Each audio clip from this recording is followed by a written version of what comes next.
नमस्कार, जय हिंद दोस्तों। मैं आशीष मिश्रा फेमस नॉलेज के यूट्यूब चैनल में आप सभी का स्वागत करता हूं। दोस्तों, आज रक्षाबंधन के शुभ अवसर पर मैं फेमस नॉलेज परिवार की तरफ से आप सभी को ढेर सारी शुभकामनाएं प्रेषित करता हूं।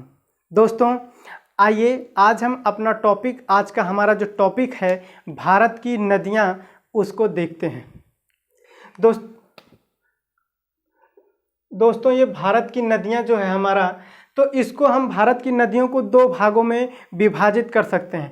पहला है दोस्तों हिमालय की नदियां, हिमालय की नदियां।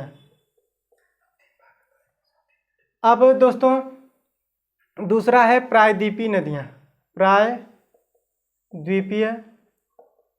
नदियां। तो हम भारत के सभी नदियों को दो भागों में विभाजित कर सकते हैं, हिमालय की नदियां और प्रायद्वीपीय नदियां। तो हिमालय की नदियां और प्रायद्वीपीय नदियों में क्या अंतर है, क्या विशेषता, आइए देखते हैं। तो जो हिमालय की नदियां हैं वह इनका जो उद्गम स्रोत है वह हिमालय है और हिमालय ग्लेशियर से ढका हुआ है, इसलिए इन नदियों का जो उद्गम स्रोत है वह ग्लेशियल है। इससे ये पूरे वर्ष भर प्रवाहित रहती हैं, यानी कि 12 मास तक ये बहती रहती हैं और इनका जो प्रवाह है वह काफ़ी तेज होता है, जिससे कि ये गार्ज का निर्माण करती हैं। लेकिन जो प्रायद्वीपीय नदियां हैं, जो इनका उद्गम स्थल है वह पठार है, इसलिए ये जो साल भर नहीं मतलब पूरे वर्ष भर नहीं बह पाती, मतलब 12 मासी नहीं होती हैं, क्योंकि यह बरसात पर निर्भर करती है कि जब वर्षा होती है तभी इनमें पानी ज़्यादा से ज़्यादा होता है, इसलिए ये सदा नीरा नहीं होती हैं। और जो हिमालय की नदियाँ होती हैं वो सदा नीरा होती हैं। तो दोस्तों आज हम देखेंगे हिमालय की नदियाँ। हिमालय की नदियों को भी दोस्तों हम 3 भागों में डिवाइड कर सकते हैं, 3 भागों में, जो कि पहला है सिंधु नदी का तंत्र, और दूसरा है गंगा नदी तंत्र, और तीसरा है ब्रह्मपुत्र नदी तंत्र।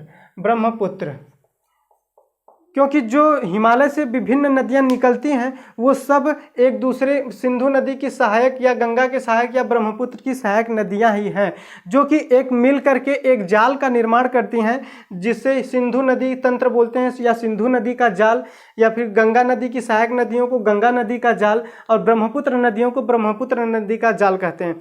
तो दोस्तों जो भारत की नदियाँ, हमारा जो टॉपिक है, इसको हम 3 खंड में डिवाइड करके पढ़ेंगे। पहला हमारा रहेगा सिंधु नदी तंत्र, दूसरा रहेगा गंगा और ब्रह्मपुत्र नदी तंत्र, और जो तीसरा हमारा पार्ट रहेगा वह प्रायद्वीपीय नदियां रहेगा, जिससे हमको पढ़ने में काफ़ी नॉलेज भी मिलेगा और हमें मतलब अच्छे से रहेगा, ज़्यादा कन्फ्यूजन नहीं होगा। तो आज का हमारा टॉपिक है सिंधु नदी तंत्र। अब आइए देखते हैं सिंधु नदी तंत्र। सिंधु नदी तंत्र के बारे में देखते हैं। दोस्तों ये आपको दिख रहा है भारत का ऊपर वाला हिस्सा, ऊपरी हिस्सा का मैप, तो ये हो गया नॉर्थ, और ये हो गया ईस्ट, और ये हो गया वेस्ट, और यहाँ पे साउथ नीचे।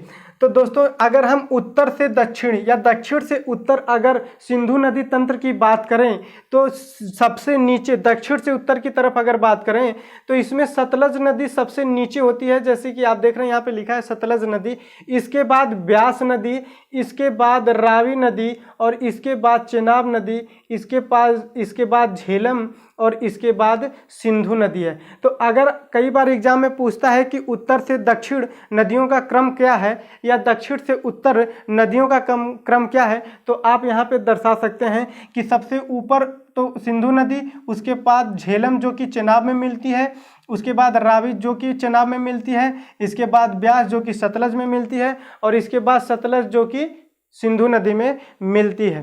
तो ये रहा हमारा नदी तंत्र, सिंधु नदी तंत्र। अब आइए इसको विस्तार से पढ़ते हैं, एक एक करके देखते हैं। तो दोस्तों ये हमारा रहा सिंधु नदी तंत्र। अगर सिंधु नदी के उद्गम स्थान की बात करें तो यह तिब्बत में मानसरोवर झील के पास से, तिब्बत के पठार में मानसरोवर झील स्थित है। यहाँ इसी के पठार से, तिब्बत के पठार से मानसरोवर झील के पास ही सानो शानो ख्वाब हिमनत से निकलती है। कहाँ से निकलती है? शानो ख्वाब हिमनत से निकलती है। जैसा कि आप यहाँ पे देख पा रहे हैं, तिब्बत में मानसरोवर झील के पास शानो ख्वाब हिमनत से निकलती है और ये कराची बहते हुए कराची के पास, पाकिस्तान और भारत में बहते हुए पाकिस्तान के कराची के पास यहाँ पे अरब सागर में मिल जाती है। अगर इसके कुल लंबाई की बात करें तो 2880 किलोमीटर ये इसकी कुल लंबाई है। अगर बाईं ओर से बात करें कि इसकी कौन कौन सी सहायक नदियां हैं, तो जास्कर, सिगार और गिलगिट इसकी जो सहायक नदियां। दोस्तों, नदियों का बायां और दायां आपको पहचानने के लिए मैं एक साधारण सी उपाय बता रहा हूं कि मान लीजिए कि ये नदी है, नदी का प्रवाह इधर की तरफ है। अगर कोई भी व्यक्ति किसी भी किनारे पर खड़ा है, लेकिन अगर उस व्यक्ति का मुंह भी नदी की प्रवाह की तरफ है, तो अगर मान लीजिए कि नदी इधर बह रही है और मैं किसी किनारे खड़ा हूं, तो जो हमारा बायां है वह नदी का बायां होगा, जो हमारा दायां है वह नदी का दायां होगा। तो इस तरह से आप नदी का बायां और दायां पहचान सकते हैं। तो बाईं ओर से जो नदियां मिलती हैं उसमें जास्कर, सिगार और गिलगिट मिलती हैं। अगर दाईं ओर से बात करें तो श्योक, काबुल और कुर्रम और गोमल। ध्यान दीजिएगा दोस्तों कि बाईं ओर से ये जो नदियां मिलती हैं, इन 5 नदियों के अलावा भी ये इसकी सहायक नदियां हैं। जैसे यहाँ पे सतलज, ब्यासा, रावी, चेनाब, झेलम, ये 5 नदियां जो हैं ये भी सिंधु नदी की सहायक नदियां, ये भी बाईं ओर से मिल रही हैं। लेकिन इनके अलावा जास्कर, सिगार, गिलगिट भी इनकी सहायक नदियां हैं। अब बात करते हैं झेलम की। दोस्तों हम उत्तर से दक्षिण एक क्रम में पढ़ रहे हैं। अब बात करते हैं झेलम की। तो झेलम नदी को विस्तता भी कहते हैं, ये इसका पौराणिक नाम है। विस्तता का संग्राम आप पढ़े होंगे, या हाइडेस्पिस का संग्राम, वितस्ता भी बोलते हैं इसको, आप पढ़े होंगे इतिहास में। झेलम का संग्राम या वितस्ता का संग्राम या हाइडेस्पिस का संग्राम, तो इस झेलम नदी को ही कहते हैं। इसका अगर उद्गम स्थान की बात करें तो जम्मू कश्मीर में ही वेरीनाग एक जगह है, यहीं पे शेषनाग झील से यह निकलती है। दोस्तों, शेषनाग झील से निकलती है और अगर इसकी लंबाई की बात करें तो 724 किलोमीटर इसकी कुल लंबाई है। कितना? 724 किलोमीटर इसकी कुल लंबाई है। दोस्तों ध्यान दीजिएगा कि यह मुजफ्फराबाद से मंगला तक, जैसा कि आप यहाँ पे ये देख पा रहे हैं कि ये जो यहाँ से यहाँ तक मुजफ्फराबाद से मंगला तक भारत और पाकिस्तान की सीमा का निर्माण करती है या उसके समानांतर बहती है भारत और पाक सीमा से।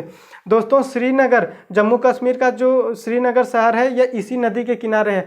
और बाकी नदियों का किनारे जो बसे शहर हैं दोस्तों, वो हम अगले वीडियो में पढ़ेंगे। इस पे जो बने बांध हैं वो भी हम अगले सेशन में पढ़ेंगे, क्योंकि एक साथ सब पढ़ने पे थोड़ा सा कन्फ्यूजन हो जाता है। अब बात करते हैं उत्तर से, अब चेनाब नदी की। ऊपर से तीसरी नदी चेनाब नदी है। इसका अगर उद्गम स्थान की बात करें तो बड़ा लाचा दर्रा, जम्मू हिमाचल प्रदेश में ही बड़ा लाचा दर्रा है, जहां से लाहौल स्पीति से यह निकलती है। ध्यान दीजिएगा कि हिमाचल प्रदेश में ही चंद्र और भागा नामक जब 2 नदियां आपस में मिल जाती हैं तो उसके बाद जो नदी बहती है उसको चेनाब नदी कहते हैं। चंद्र और भागा नदियों के मिलने के बाद इसको चेनाब नदी कहा जाता है। और HP यानी कि हिमाचल प्रदेश में इसे चंद्रभागा के नाम से ही जाना जाता है।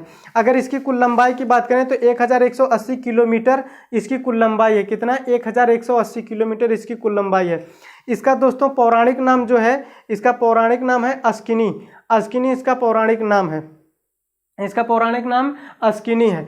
अब बात करते हैं कि ऊपर से जो हमारी तीसरी नदी है वह रावी नदी है। दोस्तों यहाँ पे रावी नदी का अगर उद्गम स्थान की बात करें तो जो रावी नदी है यह कांगड़ा जिले में, हिमाचल प्रदेश के कांगड़ा जिले में रोहतांग दर्रे से निकलती है। कहाँ से? रोहतांग दर्रे से निकलती है और ये चेनाब नदी में मिलती है।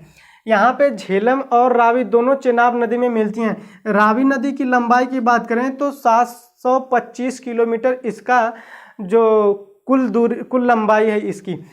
अगर इसकी पौराणिक नाम की बात करें तो परुसड़ी या इरावती यही है। जो दासराग युद्ध हुआ था, इतिहास में आप पढ़े होंगे, दासराग युद्ध, वह इसी नदी के किनारे हुआ था, यानी परुसड़ी नदी के किनारे हुआ था, जिसको वर्तमान में रावी नदी कहते हैं। दोस्तों अब ऊपर से आपकी पांचवी नदी है ब्यास नदी। ब्यास नदी की बात करें तो यह रोहतांग दर्रे के पास से ही ब्यास कुंड नामक स्थान से निकलती है। रोहतांग दर्रे के पास में ही ब्यास कुंड नामक स्थान से निकलती है, जहाँ पे से रावी नदी निकलती है, लगभग उसी के आसपास में। इसकी कुल दूरी की बात करें तो 470 किलोमीटर इसकी कुल लंबाई है और इसका पौराणिक नाम है बिपाशा। बिपाशा के नाम से इसको पहले जानते थे, अब वर्तमान में इसे ब्यास नदी के नाम से जानते हैं। हरिके कपूरथला में हरिके नामक स्थान के पास, कपूरथला में, पंजाब के कपूरथला में हरिके नामक स्थान के पास यह सतलज नदी में मिल जाती है। आपकी जो सबसे निचली नदी है यानी छठी नदी, यह सतलज नदी है। सतलज नदी की बात करें तो आप देख रहे हैं कि तिब्बत के ही मानसरोवर झील के पास में ही एक राकसताल नामक झील है, यहीं से इसका उद्गम स्थल होता है सतलज नदी का। तो सतलज नदी मानसरोवर झील के पास में राकसताल से निकलती है, जिसकी कुल लंबाई की बात करें तो इसकी कुल लंबाई 1500 किलोमीटर है, लेकिन अगर भारत में इसकी बात करें तो 1050 किलोमीटर इसकी कुल लंबाई है। दोस्तों सिपकिला दर्रे के पास, दोस्तों यह तिब्बत से बहती हुई जब आती है तो सिपकिला दर्रे के पास ये भारत में प्रवेश करती है और इसके पौराणिक नाम की बात करें तो सतुद्री इसके पौराणिक नाम है। ध्यान दीजिएगा कि दोस्तों ये जो आपके झेलम और रावी नदी है, ये झंग नामक स्थान है पाकिस्तान में।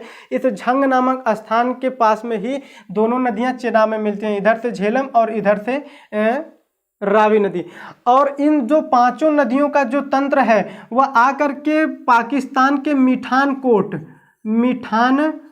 नामक स्थान पर यह सिंधु नदी में मिल जाता है। इन पांचों नदियों का जो तंत्र है यह आकर के पाकिस्तान के मिठान कोट नामक स्थान पर सिंधु नदी में मिल जाता है। अब आइए दोस्तों देखते हैं कि इनके बीच के जो भूमि है उसको, इनके बीच का जो क्षेत्र है उसको किस नाम से जानते हैं।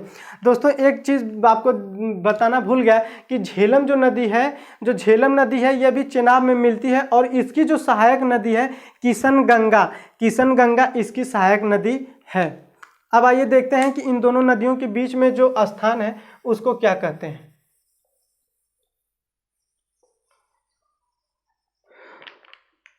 तो दोस्तों ये जो विस्त है वह ब्यास और